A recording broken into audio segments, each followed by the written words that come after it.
So, hi everyone.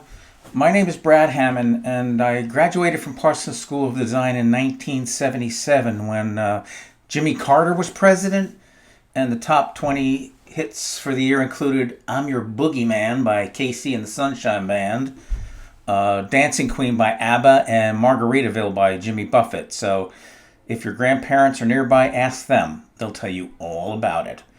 Right here in my home studio, I'm teaching all my classes from home this semester. I'm teaching 4 classes. Digital illustration. I'm teaching digital foundations. I'm teaching history of graphic design, which is really interesting. And digital storytelling, which involves After Effects. So I'm learning After Effects while I teach it, which is very exciting to me. I sold my first illustration in 1976. And then I sold illustration pretty regularly through busy and slow years until around 2010 when I became a full-time graphic design teacher. And along the way, I married twice, had 2 daughters, a grandson, and I ran the New York City Marathon 10 times, the last time being in 1996, which was before some of you were born, so it really doesn't count.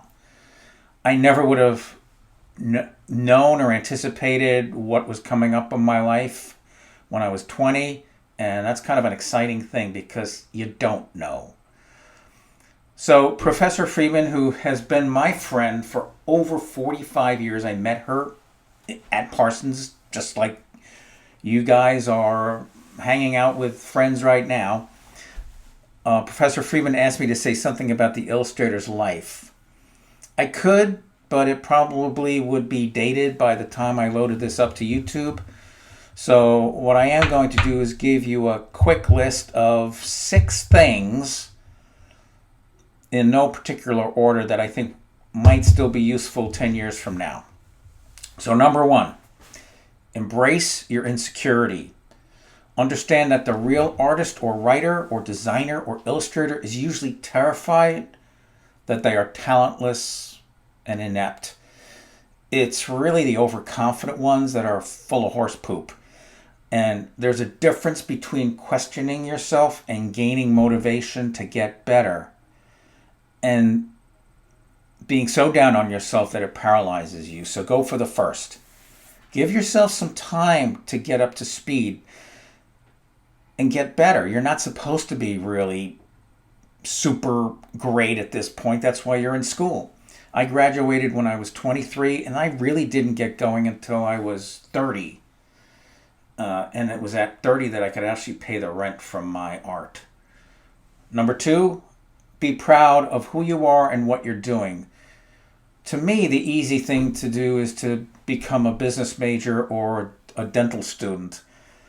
We're the most courageous ones on the block because we put it out there for the world to see.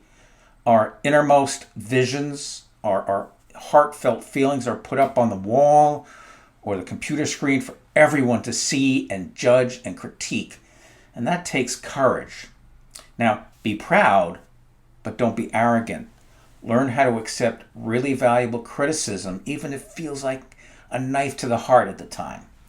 Sure, there are idiots out there that just don't have a clue what you do or what you're trying to do, but give everyone at least an ear and learn how to harvest the useful suggestions. That's the only way to get better. You can't do it locked in the cellar and self-critiquing yourself all the time. You've got to get used to not only taking criticism, but being able to give constructive criticism. It's that back and forth, that give and take in the classroom that is so valuable. Now, the corollary to being proud is to take yourself seriously, or at least determine early on if you want this to be a hobby or a living.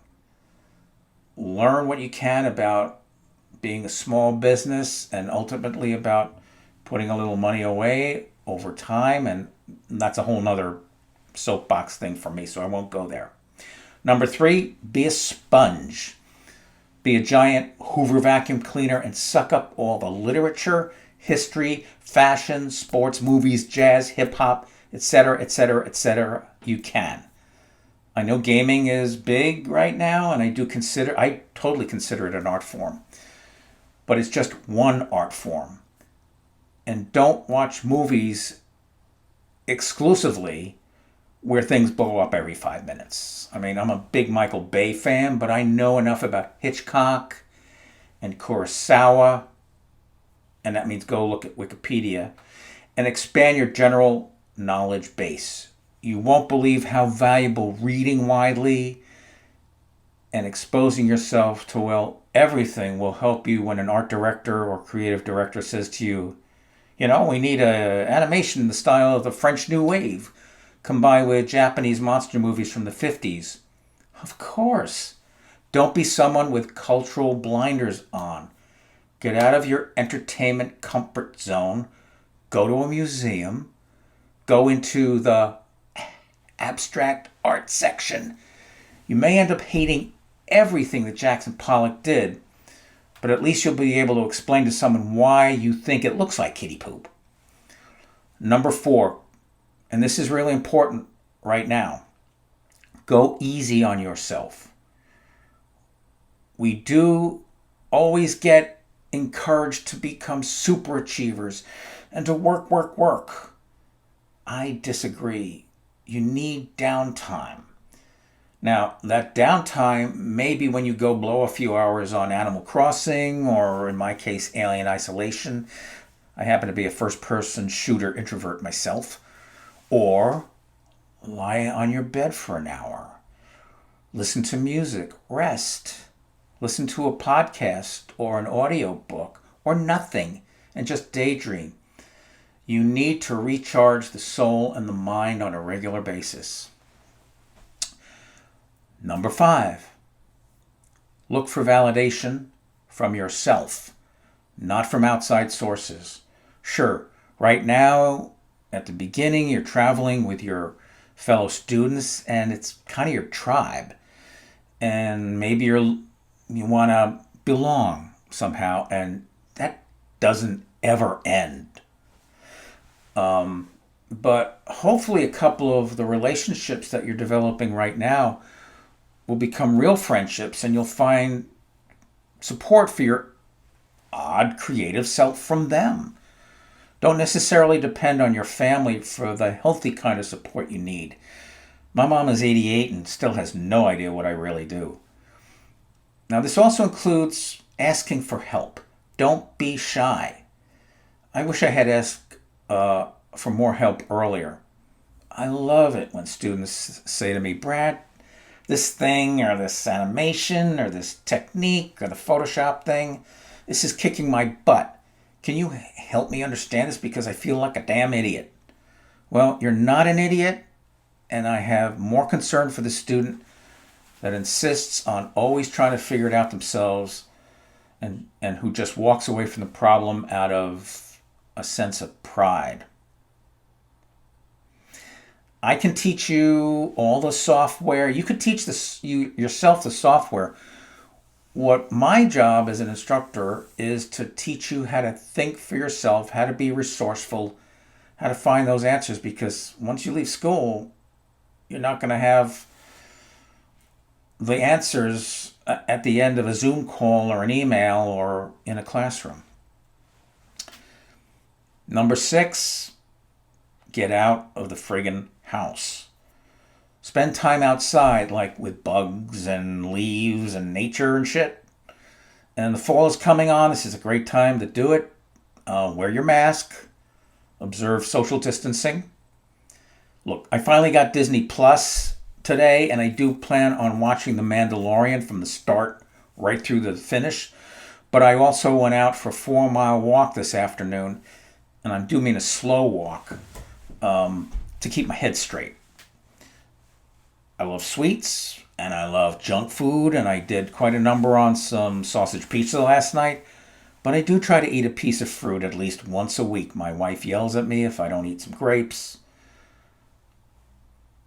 It helps. Every little bit that you can do to improve your mental and physical health will be of great benefit to you. I think part of this advice is also to be a participant. So that means getting out of the art creation mode and be involved. Vote. Rise up. Support a cause.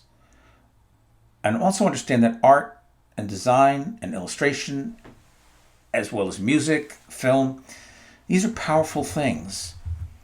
The designer James Victori said that graphic design is a big effing club. You've got to understand the power that you potentially wield. Go look up the First Things First Manifest from 1964. Cue Wikipedia again. And think about how lucky we are to be creatives that can navigate our own ships for better or worse.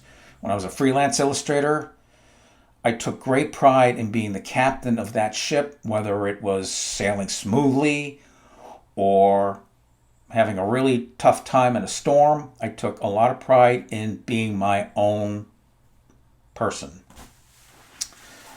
So I could go on, and usually old farts like me will, but I'll finish with this. Right now, all you folks hear is that the planet is on fire, the economy stinks, democracy is going down the toilet, and we are surrounded by hate and ignorance at every turn. Oh, and right now you're trying to finish school in the middle of a damn pandemic. Well, here's what I believe. You folks especially are going to get through this with glory. You're going to be battle tested and the toughest crew seen in generations. You're not getting the easy way through on this, but you will be just fine if you don't listen to all the boomers and Gen Xers and millennials out there going, woe is me, and oh, there's nothing to be done, and everything is going downhill.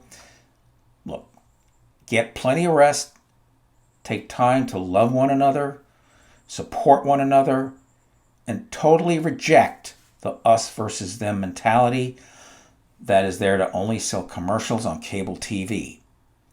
Turn off your phone for a little bit, read a good book, sit outside, play with the cat or the dog or the goldfish, go to a movie, well, right now download one and maybe watch it with a friend. This is a crazy, challenging time, but I actually envy you because when the game board is turned upside down like it has been right now, you get to make the next set of rules. If you want to email, Zoom, phone, or otherwise exchange ideas with me, I would be honored. Barbara has my contact information. And if you just want to say hi or share a piece of artwork, I'll give you one person's opinion. And you can do with it what you will. So for now, thanks for listening. Take what you want out of this.